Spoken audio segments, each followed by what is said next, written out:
No, I I realize it's Saturday. Last thing anyone wants to be doing is listening to some realist news because I keep things real. And if I'm out doing videos, the truth of the matter is, if I'm out here doing videos, then things are not getting better in the world. Because when things get better in the world, I won't have any videos to talk about.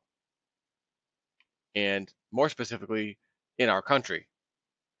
So as things get worse, you may notice more and more Jason 4 videos keep coming. Now I had to ask myself and slap myself a couple times to make sure that I wasn't sleeping, dreaming. I don't do drugs. I don't drink. I mean, the last time I had like a drink, you know what I mean, alcohol, couldn't tell you. But I do occasionally, you know. And you want to know another secret? I'll go ahead and tell you as a bonus before I start this video. I can't stand the taste of beer. It tastes like crap. But you get me a nice girly, sweet alcoholic drink, and I'll drink that. End of bonus material. Now, as you're aware of, I'm sure most of you, if not all of you, we have a little underground fire. Now, how the hell does an underground fire happen, anyways? I'm pretty certain if you put something on, like, earth on top of something and made it underground and it was a fire, the fire would go out. So I'm not really sure how this underground fire technically happened or started or what the hell's going on with that. But it happens to be extremely, extremely close to a radioactive waste dump site, as you know, in St. Louis. And I've got a second story of another one in Nevada that just happened. Let me just go here with you. Let's read the first one first. Officials squabble as underground fire burns near radioactive waste dump site in St. Louis area.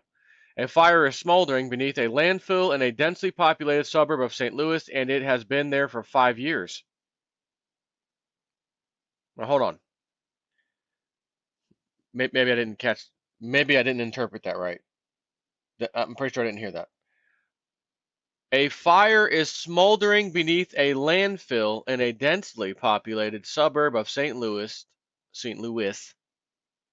and the fire, it has been there for 5 years. Hmm. Okay.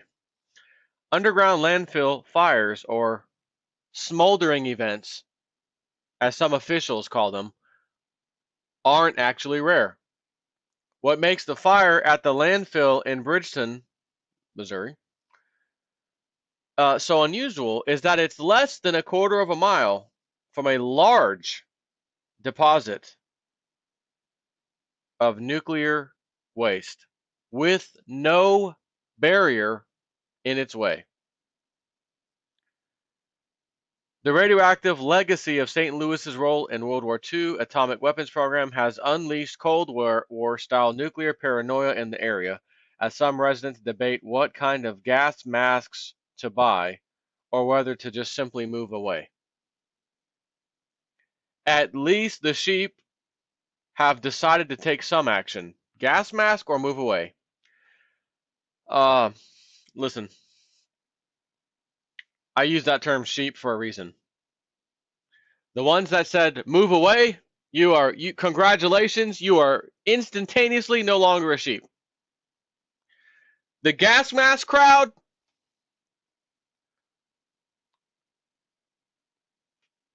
gas masks don't do anything for radioactive waste. And it doesn't matter if it's coming in the air to where you could breathe it, then it can get all over you and or everything around you that then is now sitting around you glowing, so to speak. And you are in grave danger. Has anyone noticed news story after news story that they don't try to put out too big, but they keep coming? West Coast of America, California, Oregon, and that whole coastal area. Massive animal die-offs. From Bitcoin Bitcoin. The email that just came in was from Bix Weird. It popped something about Bitcoin. I saw that. I had to shut that off. But Bitcoin. From animals, from birds to Bitcoin. No, from birds to baby whales, sea lions, you name it, all up and down the entire coast. Why? Because Fukushima radioactive waste had, from what I understand, at least all or three or so of those four reactors. They didn't melt through. They didn't melt down all the way. Yes, they did. They're gone. They're finished. And a bunch of that got washed out to sea, which is why sea life, not just the life like the animals that we see, birds flying, whales, or whales that you can easily see in the ocean, sea lions gathering on these little islands and rocks, but the stuff like the fish and the things that are underneath the ocean that don't come up are being completely deformed, dying off in mass as well, and they just pretend like nothing. Not that they, as the people, the government pretends like nothing's a problem. Now, keep in mind, if you're the government and you know this, and you know there's going to be an epidemic that comes over California of epic proportions due to the worst nuclear disaster in the entire history of this planet. Yes, Chernobyl is child's play compared to this event. And yet it went off and on, it went on and then back off to news, no, it's old, it's 2011, don't worry about it. It's all good. These things melted down completely. They were sending in robots not that long ago, big armored, small but big in armor, robots. We gotta have cameras and see what the hell's going on. It lasted 2 hours, thing got fried. Hold on. Fukushima 2011, right? Or March or May, whatever it was, 2011. What was that date? Fukushima 2011. March 2011. 12, 13, 14, 15, almost 16. So almost 5 years later, and you're telling me you can't send a powerful metal robot in the area and the thing's frying. And then they said, oh, we got a better one. It lasted like half a day or something like that, and then it got fried. That was not that long ago. And everything's fine. Okay. Everything is not fine. It's the worst nuclear disaster the entire world has ever seen. And it is now coming across the ocean to the west coast of California, killing. Scientists are baffled. Let me put on my fake news bozo. Scientists baffled not only of the whale babies not being born and stillborns continually happening, but now the sea life, as in flying sea life, such as seabirds, are also dying in mass, and scientists are baffled to know why. We talked to an expert who says he is completely baffled and doesn't know why this is happening. You don't remember 2011 Fukushima. And the models even then showed the Gulf current, or not the Gulf current, but the oceanic current, okay, goes to California. And things are dying in unbelievable quantities, living creatures, sea life, etc.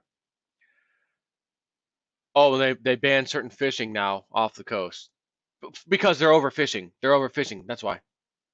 Maybe that's the government's way of hinting. Maybe they care a little bit. I'm gonna want you eating this. Not, and then to be honest with you, I'm gonna go there. I don't think the government gives a crap if you ate it. As long as profits and economies helps, eat it. What they don't want you figuring out is we're starting to see people eating all this seafood and getting sick. And then some sheeple got the bright idea to take a radiation detector on his or her food before they ate it, and it went off the. Oh my God, we've been eating this for months. And then we can't risk them going and putting a YouTube video out. Oh my God, that'd be devastating. We're going to have to evacuate the entire west coast of America.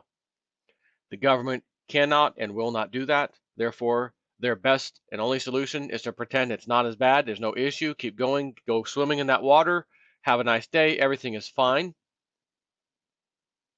Because could you imagine trying to, where would you put all the West Coast states? And I'm sure you know California's got one or two people in their population, little tiny smidgen of a population. Where would you put all these people? How much would that cost? You see what's wrong with this? Government will not deal with that, and sorry about your luck if you live on the West Coast and you choose to stay there, as this thing just gets worse. Now on to second story. So we got the officials squabbling. Corporate, federal, and state officials don't agree on what kind of threat Westlake landfill poses to residents, or even if it poses a threat at all. No, there's no threat if a fire burns nuclear waste, even though it's lower quantities than you might expect, yet deadly if you're around it. Some of them don't even think there's any concern. That's not shocking at all. 22nd of October, 2 days ago.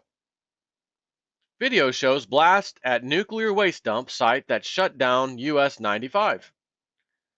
White smoke and explosions precede a fire in a state-owned, low-level radioactive waste dump at the U.S. Ecology site near Beatty on Sunday, October 19th.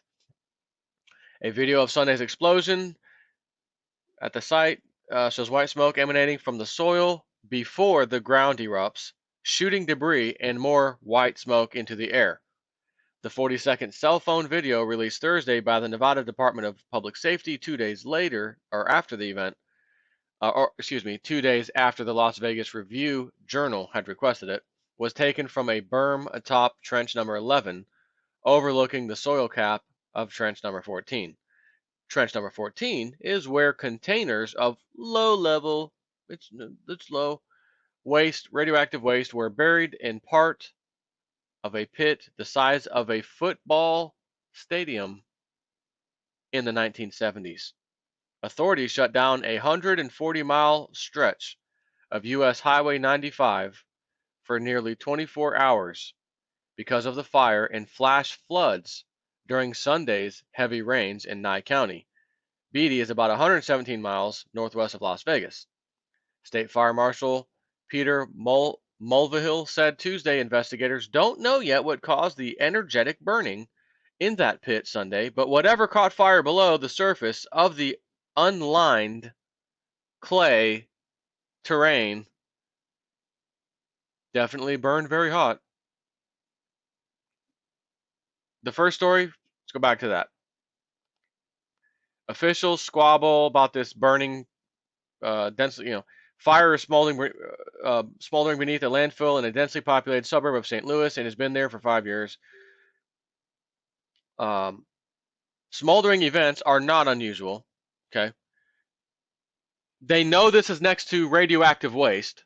That's obvious. Everyone knows it's there, right? The government has buried it there. They weren't hiding anything. They know it's there. So you have a landfill next to it in which smoldering fires, or the smoldering events, as some officials call them, are not rare. We have a landfill in which there is a possibility of smoldering events, fires underneath. We know this because it happens elsewhere. Let's put it next to a radioactive dump site. And what makes the fire at the landfill in Missouri so unusual is that it's less than a quarter mile from a large deposit of nuclear waste, keyword, with no barrier in its way. Stop, pause. My kids say, pause, daddy, it's pause. Daddy, it's pause. When we're playing hide and seek and stuff. Fire marshal said investigators don't know yet what caused the energetic burning in that pit Sunday, but whatever caught the fire below the surface of the unlined clay terrain definitely burned very hot.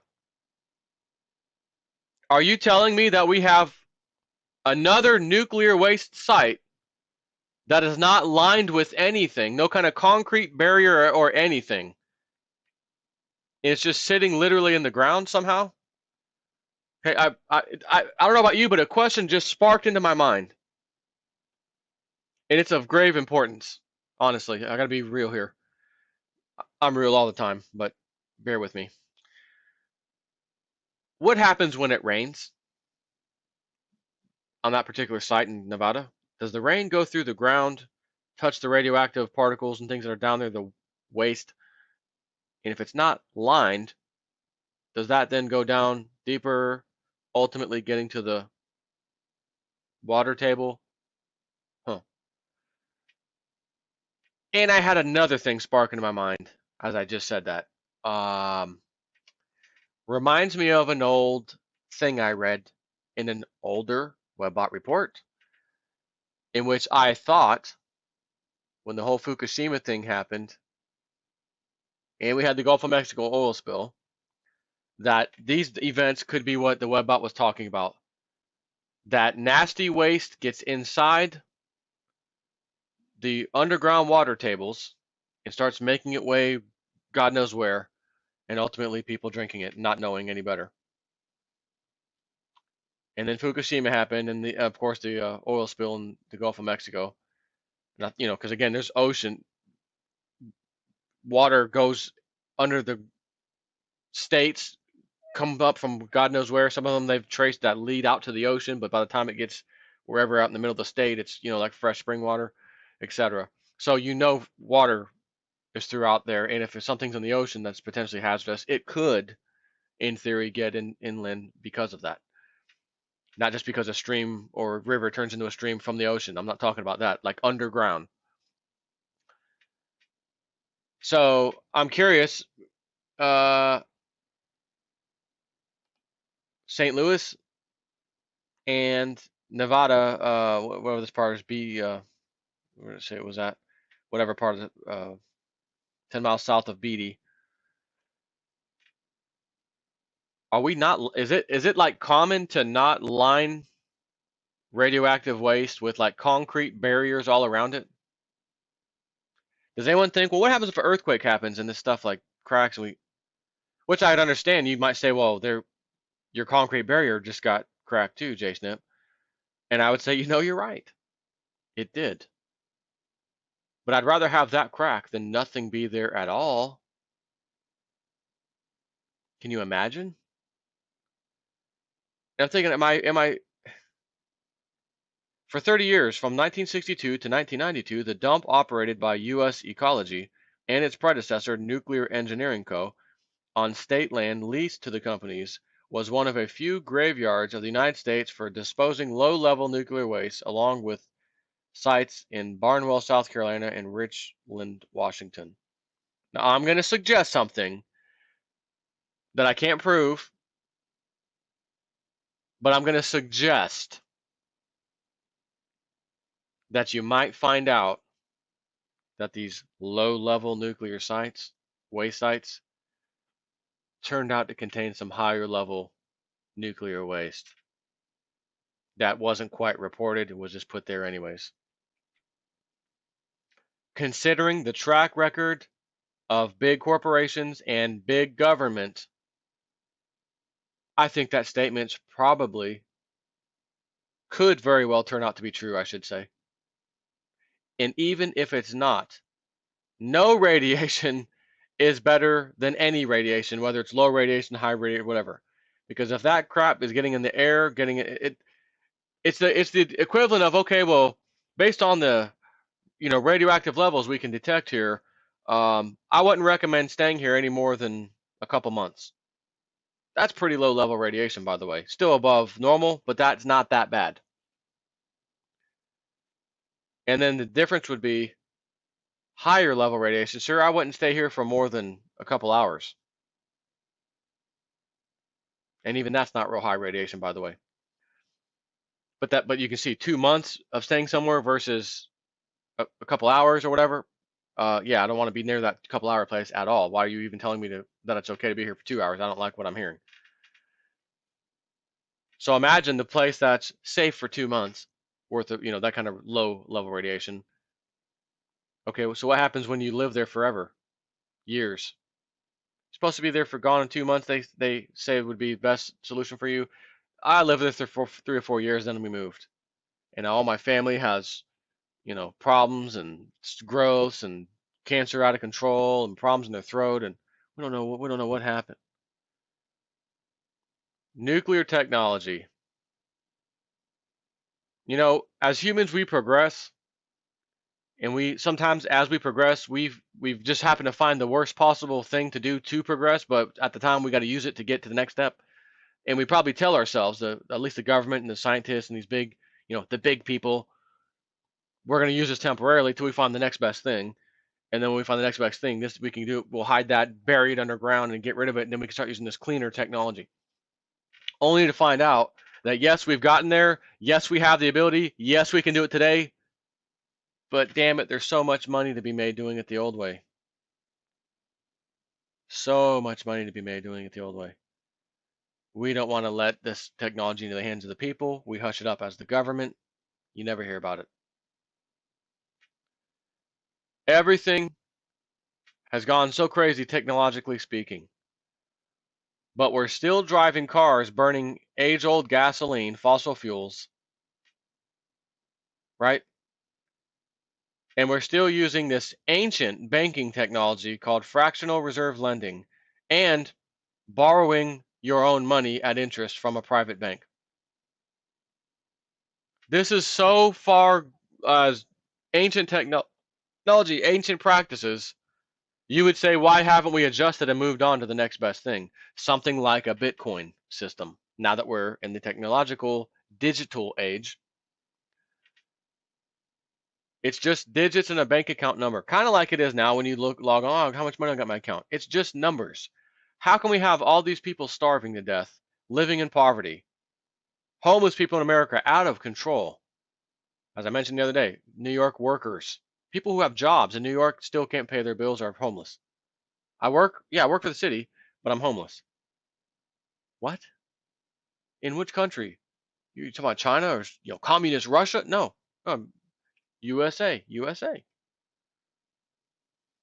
There's too much money to be made by the top elite with their rotten nuclear power. Japan's has already given the okay to turn on a bunch more nuclear power plants. We'll try to be a little safer next time, whatever.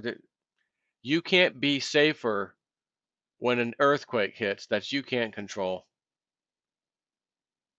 There's no such thing. So if there's a risk of that happening, and there is because it already happened, so you can't say maybe it did happen and look at the result, that alone should tell you we have to go to something else.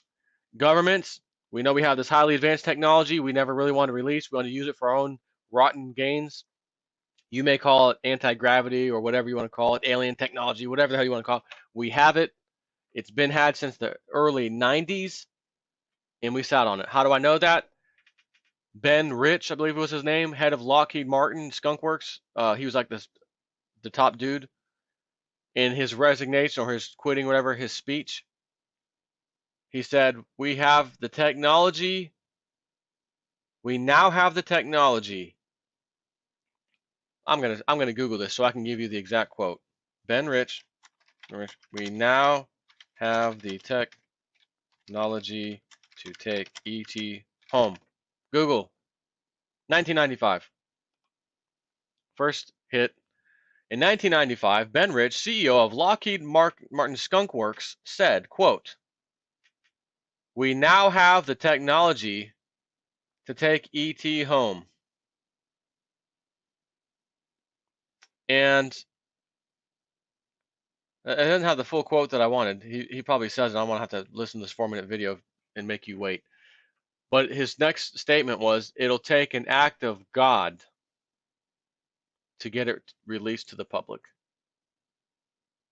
Not an act of Congress, not an act of the president or executive order, an act of God to get it released to the public.